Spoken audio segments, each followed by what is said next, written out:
The moment Marcus stepped into that ring, 30 years of silence was about to be broken forever. Marcus Williams had cleaned these gym floors for 3 years, invisible to everyone except the bills he struggled to pay. Tonight, cocky black belt champion Derek Thompson would learn that some stories can only be written in sweat, tears, and the echoes of a forgotten past that refused to stay buried. The evening air at the Warrior's Den gym carried that familiar symphony of determination and dreams. Each punch against the heavy bags created a rhythmic percussion that seemed to echo the heartbeats of everyone inside. The weights clanged against metal plates like a metallic chorus, while the soft shuffle of feet across worn mats provided the underlying melody of ambition. Steam rose from heated bodies, creating an almost mystical atmosphere, where ordinary people came to forge themselves into something extraordinary. In the far corner of this temple of sweat and aspiration, Marcus Williams moved with the kind of quiet precision that comes from years of finding peace in routine. His mop glided across the floor in long measured strokes, each movement deliberate and purposeful. To most people, he was invisible, just another piece of gym equipment, as familiar and unremarkable as the water fountain or the motivational posters peeling slightly at their edges. But Marcus had learned to find comfort in that invisibility. It was a warm blanket that protected him from a world that had once demanded too much from him. He paused for a moment, watching a young woman practice her forms in the mirror. Her technique was getting better. He'd noticed over the past few months how her stance had improved, how her breathing had become more controlled. Marcus found genuine joy in these small observations, these quiet victories that happened when no one was looking. It reminded him that growth didn't always need an audience, that sometimes the most meaningful progress happened in the spaces between the spotlight moments. On the other side of the gym, Derek Thompson was conducting his usual evening performance. At 28, Derek had crafted himself into exactly what he thought a modern martial artist should be: confident to the point of arrogance, social media savvy, and blessed with the kind of natural charisma that made sponsors open their checkbooks. His black belt was pristine, crisp as the day he'd earned it, and he wore it like a badge of honor that somehow elevated him above everyone else in the room. Derek adjusted his belt for what seemed like the 100th time that evening, making sure it caught the light just right for the small crowd of admirers who had gathered around him. His phone was propped up on a nearby weight bench, recording his every move for the thousands of followers who hung on his every word. "Remember, guys," he said to the camera, his voice carrying that practiced tone of humble confidence, "it's not about being the strongest person in the room, it's about being the strongest version of yourself." The irony of his words seemed lost on him as he flexed slightly, ensuring his muscles were perfectly positioned for the shot.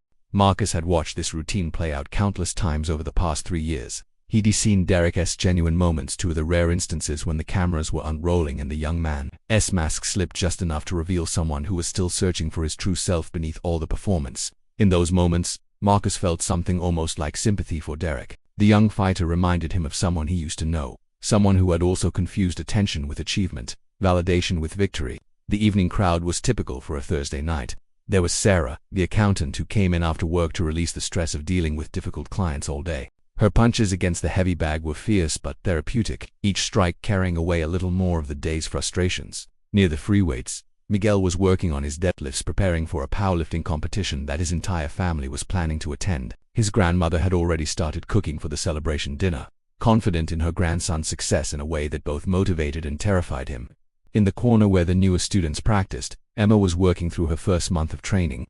She'd signed up after her divorce was finalized, looking for something that would help her feel strong again. Her movements were still uncertain, but there was a determination in her eyes that reminded Marcus of soldiers he'd once known, people who had decided that surrender simply wasn't an option, regardless of how difficult the path ahead might be.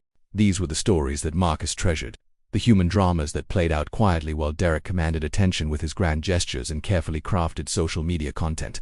Marcus had learned to read people the way others read books, finding in their small struggles and victories a kind of literature that was far more compelling than any championship trophy. The gym's owner, Jim Castellanos, was making his evening rounds, checking on equipment and chatting with members. Jim was in his 60s now, a former boxer who had opened the Warrior's Den 30 years ago.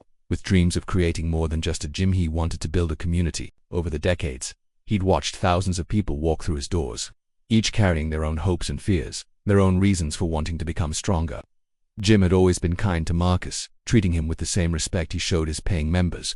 Sometimes they would share coffee in the early morning hours before the gym opened, talking about everything and nothing. Jim had a way of making people feel heard, a quality that had made his gym a refuge for those who needed more than just physical training.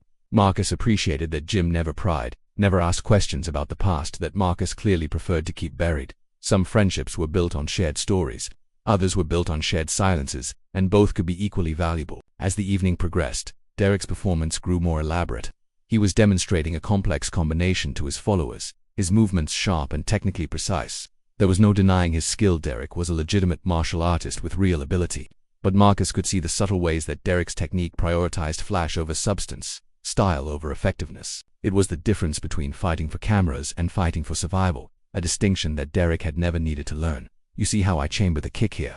Derek was explaining to his phone, his voice taking on the tone of a patient teacher. Most people rush this part, but the power comes from the setup, not the execution. It's all about being patient, waiting for the right moment. As he spoke, his eyes swept the gym, looking for someone to use as a demonstration partner. His gaze passed over the regular members, people who knew his routines too well to be impressed, and landed on Marcus. For a moment, Derek simply watched the janitor work. There was something almost meditative about Marcus's movements, a kind of quiet efficiency that Derek found oddly annoying. Here was a man who seemed completely content with invisibility, who appeared to have no ambition beyond keeping the floors clean. To Derek's achievement-oriented mind, it was almost incomprehensible. How could someone be satisfied with so little? How could anyone choose to be a background character in their own life? The idea began to form slowly, like storm clouds gathering on a distant horizon. Derek's followers were always asking for more content, more drama, more of the unexpected moments that would generate views and engagement. What if he could create one of those moments right here, right now? What if he could turn this quiet janitor into the star of an impromptu lesson about the difference between dreams and reality? Derek caught Jim's eye and gestured toward Marcus. "Hey Jim, how long has Marcus been working here?" he asked, his voice casual but carrying just enough volume to ensure others could hear. Jim looked up from the equipment he was checking, a slight frown creasing his forehead. "About 3 years now." "Why?" "Just curious," Derek replied, but his tone suggested he was planning something. "He's always here, always watching us train. I was just wondering if he ever gets tempted to try it himself." Marcus's mop slowed slightly, though he didn't look up. He could feel the attention of the room beginning to shift in his direction, like a spotlight slowly turning to illuminate a corner that preferred to remain dark. This was exactly the kind of situation he'd spent years learning to avoid, the moment when invisible became visible and safe became dangerous. "Marcus keeps to himself," Jim said carefully, sensing the undercurrent in Derek's question. "He does his job well, doesn't bother anyone." But Derek was already moving, his natural showmanship taking over as he sensed an opportunity for content that would be different from his usual training videos. The gym's energy shifted as people began to notice the interaction developing between the young champion and the quiet janitor. Conversations quieted, workouts paused, and phones began to emerge from gym bags and pockets. "Hey, janitor man," Derek called out, his voice cutting through the gym's ambient noise like a sword through silk. The casual cruelty of the address reducing Marcus to nothing more than his job title sent a ripple of discomfort through the more empathetic members of the gym. But Derek was committed now, caught up in the momentum of his own performance. The gym fell silent with the sudden completeness of a curtain dropping. Even the usual sounds, the whir of treadmills, the clink of weights, seemed to pause as everyone turned to watch this unexpected drama unfold. Marcus's mop stopped mid-stroke, the sudden stillness of his body somehow more dramatic than any grand gesture could have been. "You've been watching us train for years," Derek continued, his voice carrying the kind of false friendliness that barely concealed its underlying condescension. "Ever wonder what it feels like to actually fight instead of just cleaning up after real fighters?" The words hung in the air like smoke, visible and toxic. Marcus felt something twist in his chest, not anger, exactly, but a deep sadness at the predictability of it all. He'd hoped that maybe, just maybe, he'd found a place where he could exist without having to confront the ghosts of who he used to be. But apparently, even invisibility had its limits. He kept his head down, focusing on the familiar weight of the mop in his hands. The handle was worn smooth from years of use, a comfort object that grounded him in the present moment. He'd learned long ago that visible was dangerous, that the moment people started paying attention was the moment everything began to unravel. Invisible was safer. Invisible meant he could keep the past buried where it belonged. "Come on, Marcus, right?" Derek stepped closer, his entourage of yes-men following like a pack of hyenas sensing weakness. The way Derek said his name like he was doing Marcus a favor by remembering it made several people in the gym shift uncomfortably, but none of them spoke up. The unspoken hierarchy of the gym was clear. Derek was the star, and stars got to do what they wanted. "I'm feeling generous tonight," Derek announced, his voice taking on the tone of a beneficent king addressing a peasant. "How about a little sparring session, just for fun? I promise I'll go easy on you." The offer was designed to be impossible to accept with dignity and impossible to refuse without appearing cowardly. It was a trap wrapped in false generosity, the kind of public humiliation disguised as opportunity that bullies had been perfecting for centuries. Derek's followers chuckled appreciatively, already imagining the content this would create. Marcus finally raised his head, and for the first time in 3 years, he met Derek's eyes directly. The eye contact was like an electric shock, sudden, jarring, and loaded with more meaning than either man was prepared for. Derek had expected to see fear, maybe embarrassment, possibly gratitude for being noticed. Instead, he found himself looking into eyes that held depths he couldn't fathom, mysteries he couldn't decode. There was something in Marcus's gaze that made Derek's confident smirk falter for just a moment. It wasn't fear. Derek knew what fear looked like, had seen it in the eyes of countless opponents before he defeated them. This was something else entirely. It was the look of someone who had seen things that Derek couldn't imagine, who carried knowledge that Derek couldn't access. It was the look of someone who had already fought the battles that mattered most and bore the scars to prove it. "I don't think that's a good idea," Marcus said quietly, his voice carrying a weight that seemed disproportionate to the simple words. There were layers of meaning in that statement, decades of experience compressed into a single sentence. It was the voice of someone who understood consequences in ways that Derek had never needed to learn. But Derek had committed to this performance, and his audience was watching. The cameras were rolling, the views were accumulating, and backing down now would mean admitting that maybe he'd misjudged the situation. Pride, that most dangerous of emotions, took control of his decision. "What's wrong?" "Scared," Derek pushed, his voice growing louder as he sensed what he interpreted as weakness. The question was designed to corner Marcus, to force him into a position where refusing would mean accepting the label of coward in front of everyone. "Tell you what, if you can land even one clean hit on me, I'll give you $1,000. If not, you admit you're just a janitor who dreams too big." The bet was cruel in its precision. $1,000 would mean everything to someone working a janitor's salary, but the condition made it virtually impossible to claim. It was designed to humiliate while appearing generous, to create content while destroying dignity. The crowd's discomfort was palpable now, but still no one intervened. The social dynamics of the situation had created a kind of paralysis. Everyone could see that something wrong was happening, but no one felt empowered to stop it. Phones emerged like weapons, their cameras turning toward the developing confrontation. In the age of social media, every moment was potential content, every human drama a possible viral video. The people holding those phones were unnecessarily cruel. Many of them felt uncomfortable with what they were witnessing, but the momentum of the moment carried them along. They filmed because everyone else was filming, because the alternative was missing out on something that might become important. Marcus looked around at the faces surrounding him, reading the mixture of emotions reflected there. Some were eager for entertainment, hungry for the kind of spectacle that would break up the routine of another ordinary evening. Others were uncomfortable but paralyzed, unsure how to intervene without making things worse. A few the ones who had been coming to this gym long enough to understand its real values looked genuinely upset at what Derek was doing. His eyes found Sarah, the accountant who came in after work to release her stress. She was shaking her head slightly, her expression clearly disapproving of Derek's behavior. Near the free weights, Miguel had stopped his workout entirely, his face showing the kind of disgust that came from recognizing bullying when he saw it. Emma, the recent divorcee who was still learning to feel strong again, looked like she wanted to say something but couldn't find the courage. And then Marcus's gaze found something else, an old photograph on the wall.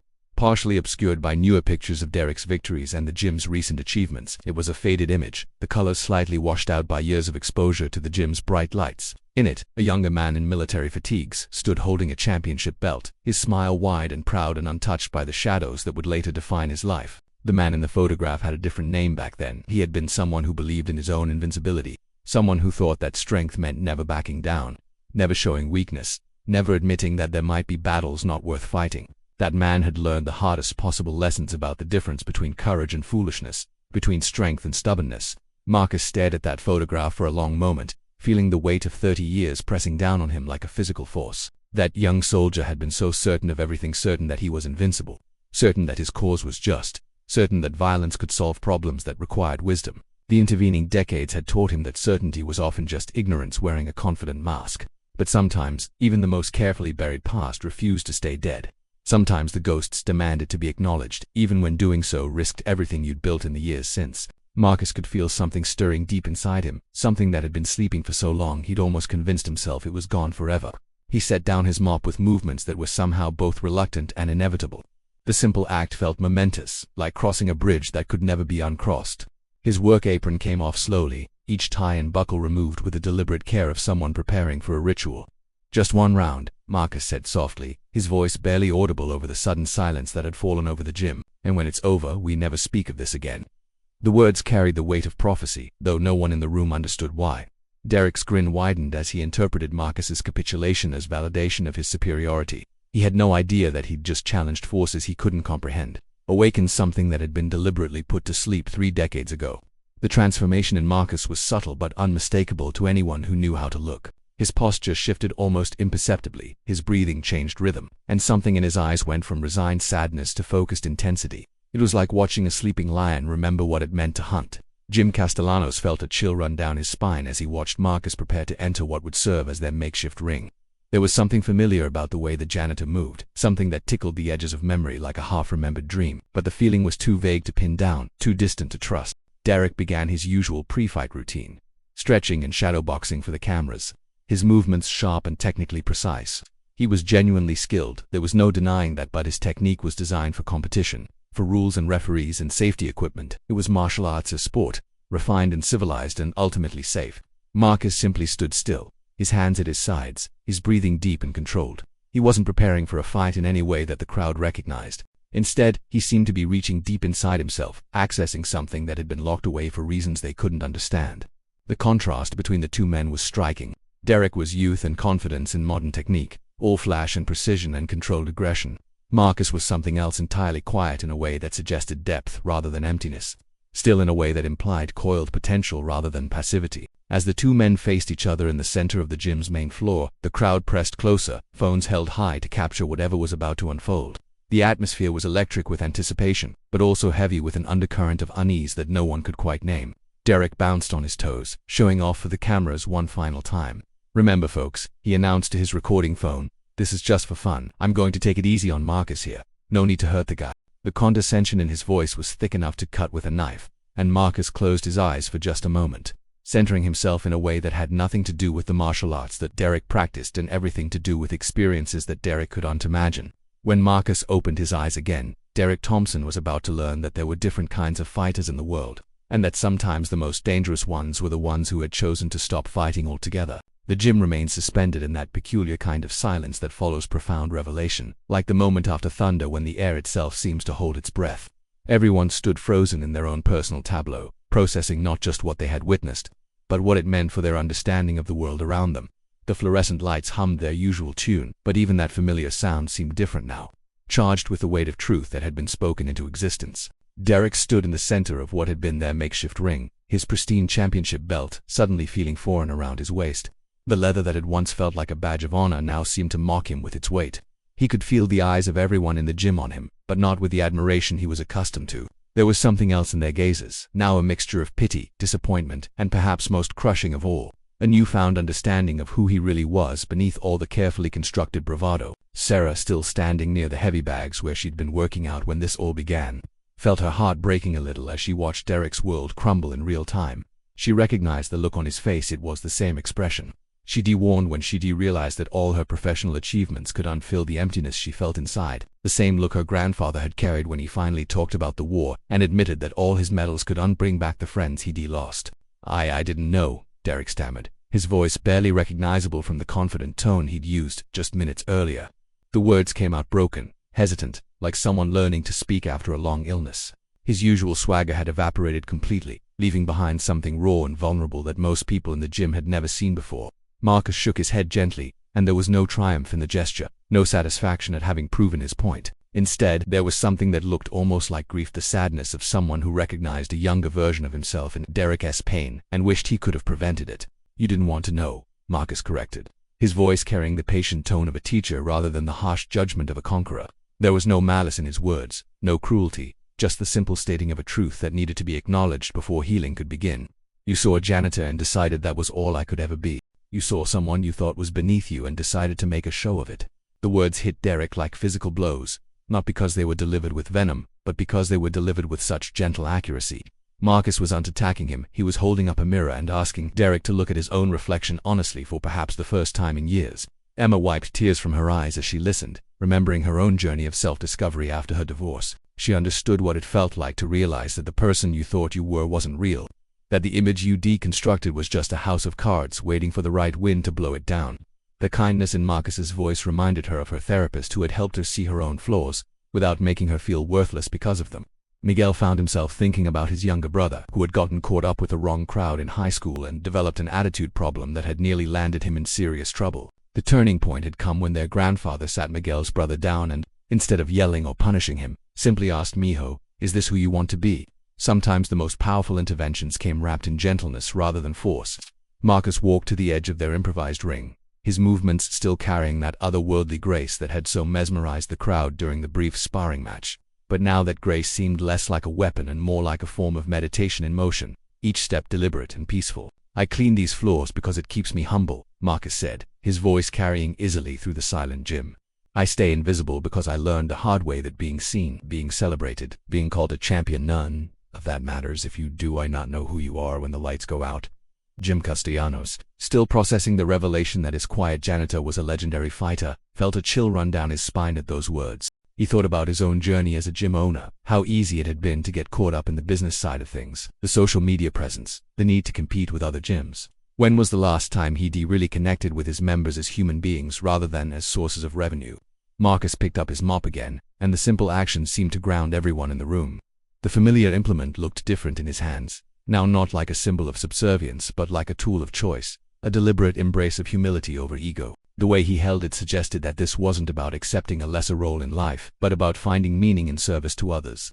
"I lost everything that mattered chasing things that didn't," Marcus continued, his voice growing softer but somehow more powerful. "My wife, my daughter, my self-respect. I spent 10 years at the bottom of a bottle before I understood that real strength isn't about what you can take in a fight, it's about what you choose to carry when no one else watching." The confession hung in the air like incense, sacred and heavy with meaning. Derek felt his chest tighten as he listened, recognizing uncomfortable parallels in his own life. His relationships were shallow, built more on what he could offer people in terms of status and entertainment than on genuine connection. His family had grown distant, tired of conversations that always seemed to circle back to his achievements and ambitions. Sarah thought about her own sacrifices in pursuit of career success, the relationships she'd neglected, the hobbies she'd abandoned, the simple pleasures she'd abandoned herself she didn't have time for. Marcus's words made her question whether she was building something meaningful, or just constructing an elaborate prison of achievements and accolades. As Marcus spoke, Derek's entourage, the group of yes-men and social media followers who usually surrounded him like a protective barrier, began to melt away one by one. Some slipped out of the gym entirely, uncomfortable with the raw honesty of the moment. Others backed away to a respectful distance, suddenly aware that they were witnessing something too personal for casual observation. The cameras were still rolling, their red recording lights blinking like electronic eyes, but the content they were capturing bore no resemblance to what Derek had planned to create. Instead of a highlight reel of his dominance over a helpless opponent, they were documenting his complete psychological dismantling and the beginning of what might be his first genuine moment of self-reflection in years.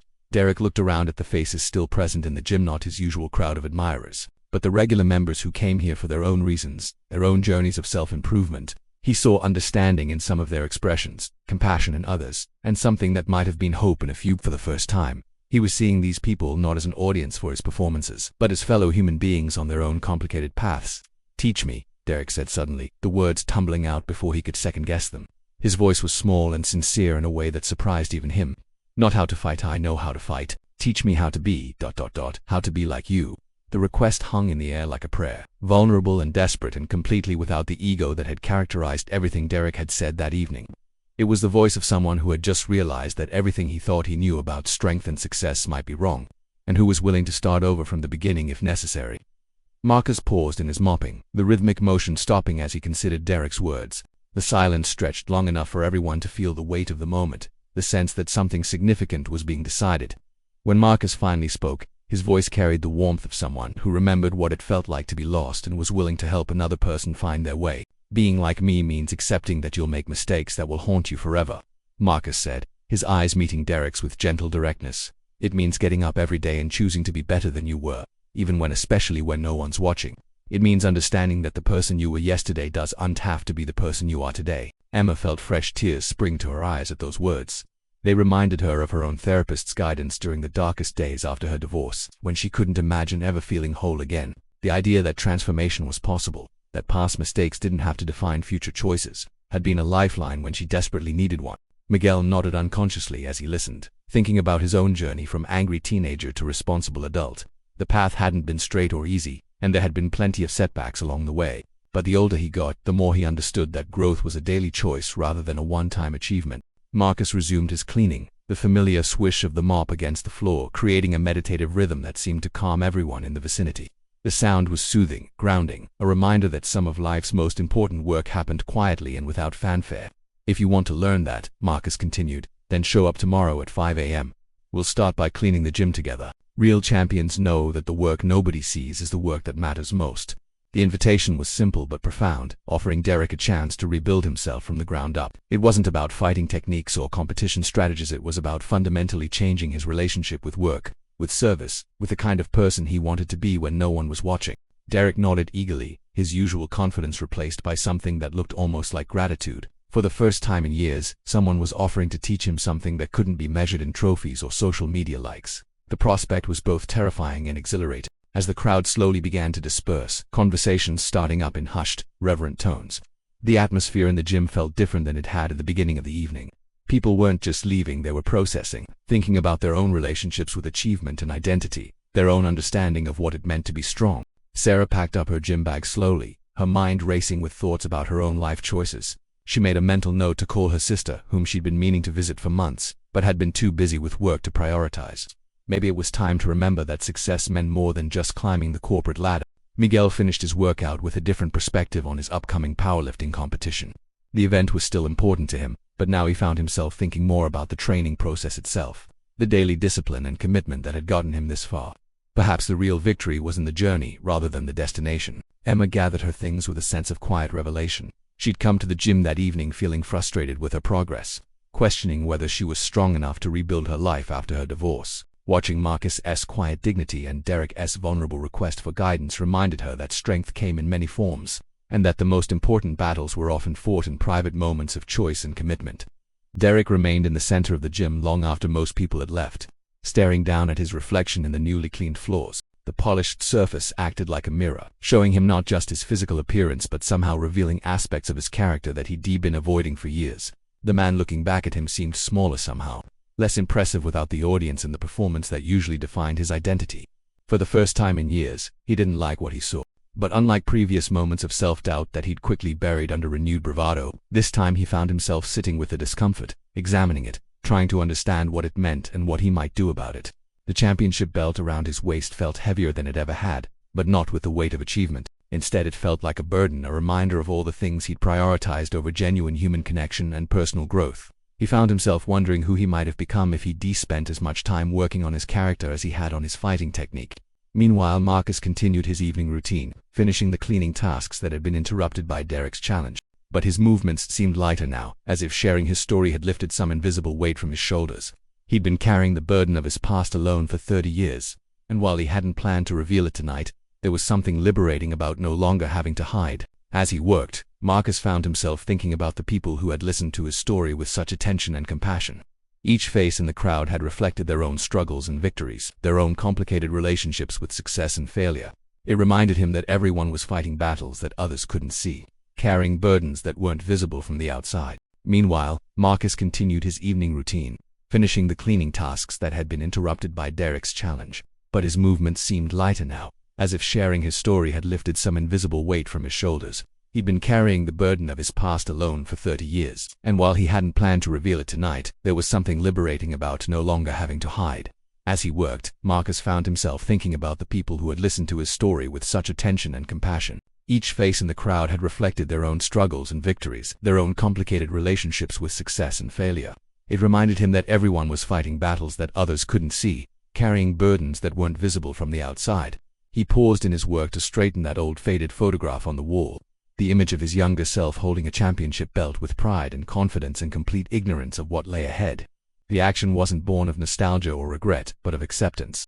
That young man had been necessary for the journey that led to this moment, just as Derek's current struggles were necessary for whatever he might become. The photograph looked different now that everyone knew its significance. What had been just another piece of gym was now a tangible reminder that every person contained multitudes, that the stories we tell ourselves about others are usually incomplete and often wrong.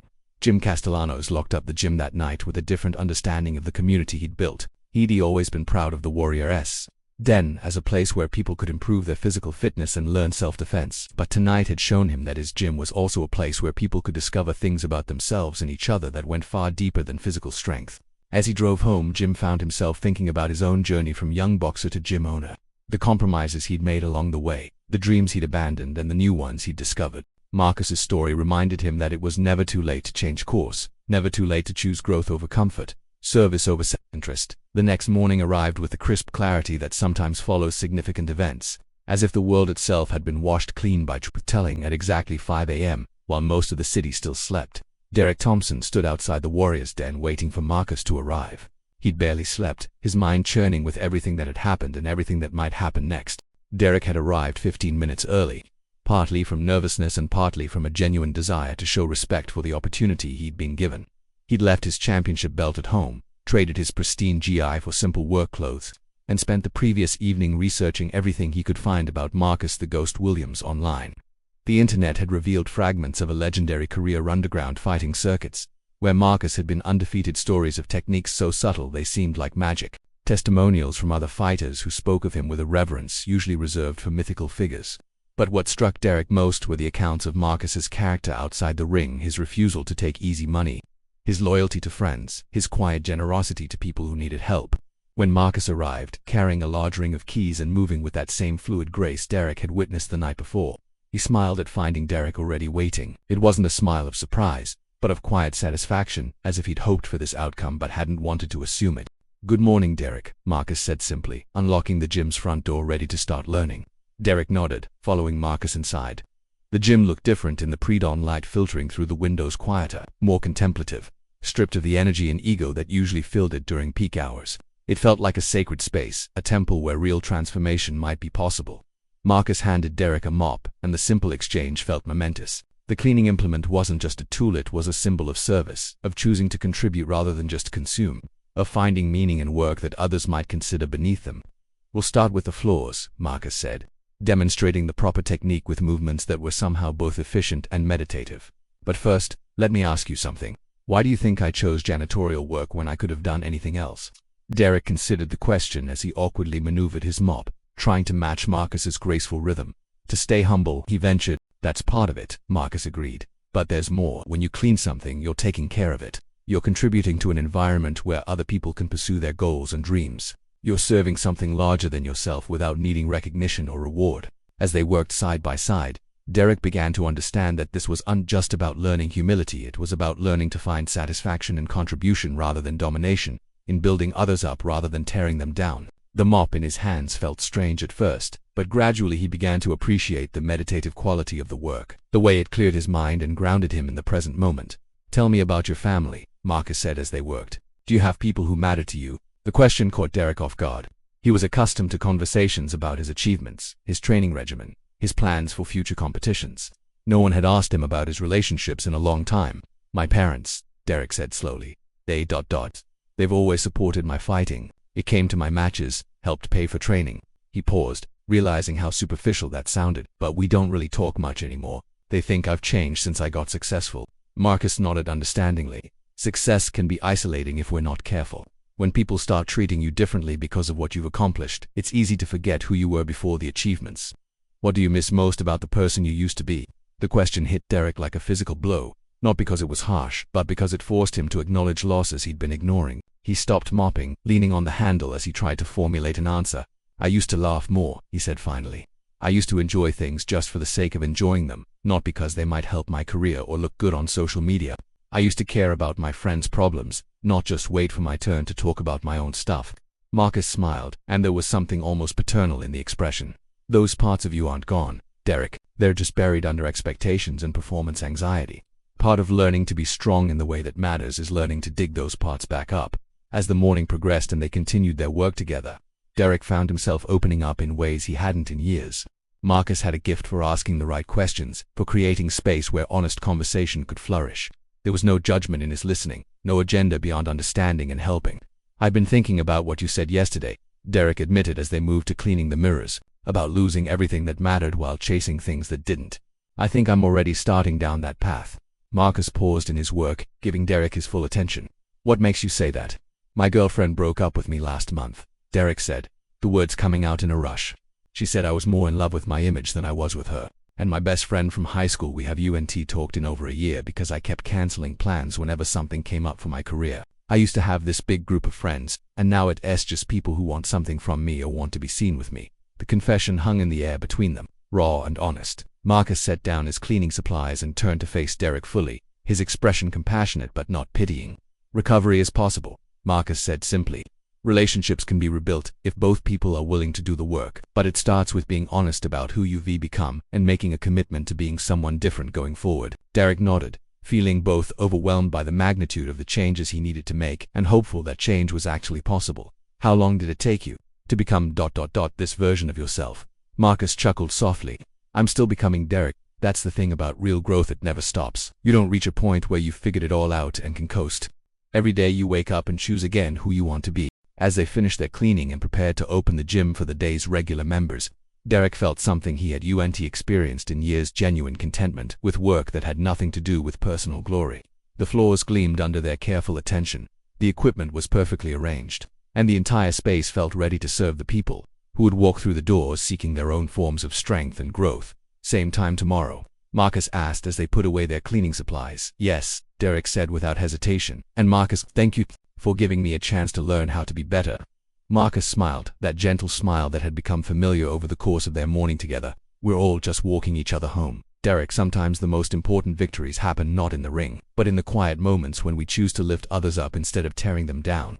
As the first regular members began arriving for their morning workouts, Derek realized that the cameras had stopped rolling the night before. But the real story, the story of transformation and redemption and learning to find strength in service, was just beginning. And for the first time in years, he was excited to see where that story might lead.